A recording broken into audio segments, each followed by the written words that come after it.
जो भी हमारे संगठन का रूल है कि जो जितने भी जहाँ से जो लोग आए हैं, ये पहला नंबर उनकी थाना में जांच होती है। थाना के दौरान उनको कार्ड बनाया जाता है और वो कार्ड के दौरान ही वो उनको एक अधिकार दिया जाता है कि आप एक ग्राम रक्षा दल सह पुलिस मित्र हो और आपको अपने पंचायत में काम मांगे कि जितना दिन हम काम करते हैं, ठीक ना, हमसे जो काम लिया जाता है तो जितना हम लोग को जो जेन्युइन काम हम लोग 30 का 30 दिन काम करते हैं, तो हम लोग को जिस तरह ग्रामीण चौकीदार को जो सैलरी दी जाती है उस आधार से हम लोग की सैलरी मिलनी चाहिए। तो ग्रामीण चौकीदार के तर्ज पे आप मांग रहे हो? जो ग्रामीण चौकीदार है जी, उसके तर्ज पे मांग रहे हैं, पुलिस के तर्ज पे नहीं। तर्ज पे मांग रहे हैं। कितने बजे से कितने बजे तक शाम आप काम करते हैं? देखिए, हम लोग जो प्रशासन का कोई टाइम फिक्स नहीं होता है, जो अनहोनी कभी भी हो सकता है। तो हम लोग जैसे कि आपदा की जैसे घड़ी होती है, मान लीजिए भूकंप आ गया, तो भूकंप में जो मेरा भूकंप की जो ट्रेनिंग दी जाती है, कहीं पे आग लग गया, तो हम लोग ग्रामीण क्षेत्र में 24 आवर्स में जब भी मेरी ज़रूरत होता है उस समय मुझे बुला लें। कहीं मर्डर हो गया तो मर्डर में मान लीजिए कि हम लोग का जो ग्रामीण क्षेत्र होता है बहुत दूर दूर का घर बना हुआ रहता है, तो कौन चिन्हित व्यक्ति कहाँ का क्या, तो मुझे फ़ोन आता है थाना के द्वारा कि आप ग्राम रक्षा दल सह पुलिस मित्र बोल रहे हैं, यहाँ पे आग लग गया है या इस तरह की घटना घटी है,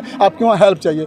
तो मेरा टाइमिंग कोई फिक्स नहीं होता कि हम इतना बजे से इतना बजे काम कर पाएंगे। ये आपका बिल्कुल अलग संगठन है। हाँ जी, पुलिस के विंग है हम लोग। नहीं, वो जो हम लोग का एक पॉइंट बना हुआ चौकीदार से अटैच किया, जैसे कि नाइट ड्यूटी होती है, तो नाइट ड्यूटी में जैसे कि चौराहा होता है, तो चौराहा पर हम लोग का पॉइंट बना हुआ था। उस पॉइंट में मतलब वहाँ के जो ग्रामीण चौकीदार होते हैं, वहाँ के जो पदाधिकारी के साथ हमारे ग्राम सभा मौजूद होते हैं, और हमारा जो कार्यालय होता है, जो हम लोग जहाँ पे हमारी जो मीट होती है, हम लोग का जो संगठन के द्वारा जो भी निर्देश दिया जाता है वो एक थाना कैंपस में किया जाता है। आज किसको ज्ञापन देंगे आप? आज का जो हम ज्ञापन है, आज हम राष्ट्रपति महोदय और महामहिम राष्ट्रपति महोदय जी को, प्रधानमंत्री महोदय जी को और पंचायती राज मंत्री महोदय को ज्ञापन सौंपने जा रहे हैं। जो आज सुप्रीम कोर्ट लोग क्यों जाता है, उसकी समाधान तो छोटे न्यायालय में हो जाता है। तो बस कंडीशन ये है कि मैं अपनी प्रॉब्लम, भारत सरकार है जो मैं माननीय प्रधानमंत्री महोदय जी बोलते हैं कि मैं चौकीदार हूँ, तो एक चौकीदार आप भी, तो एक चौकीदार मैं भी तो हूँ।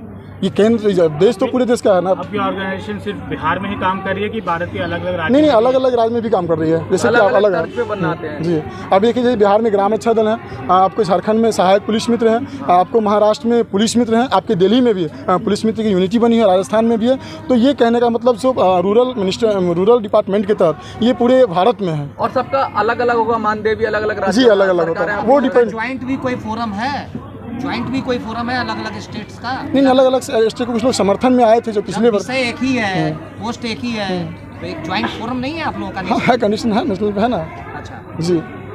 क्या मैसेज देना चाहेंगे देश की जनता? मैं देश की जनता को मैसेज यही देना चाहूँगा कि भारतवर्ष में आज जितने भी हमारे ग्राम रक्षा दल सह पुलिस मित्र हैं, एक वर्दी पहनकर जिस तरह एक देश की सुरक्षा BSF करते हैं, उस तरह एक पंचायत की सुरक्षा ग्राम रक्षा दल सह पुलिस मित्र करते हैं। ये सपना गांधी जी का था, जो एक पंचायत का निर्माण हुआ, पंचायत की सुरक्षा विधि व्यवस्था में। क्योंकि आज से 50 वर्ष पहले, 40 वर्ष पहले हम जितने भी ग्रामीण क्षेत्र में थे, आपदा, भूकंप, बाढ़, महामारी होता था, उस महामारी को रोकथाम करने के लिए एक महात्मा गांधी का एक सपना था कि हमको एक समाज को स्वच्छ बनाना है, और स्वच्छ समाज बनाने में ग्राम रक्षा दल को सेवा दल के तहत इसको काम दिया गया था।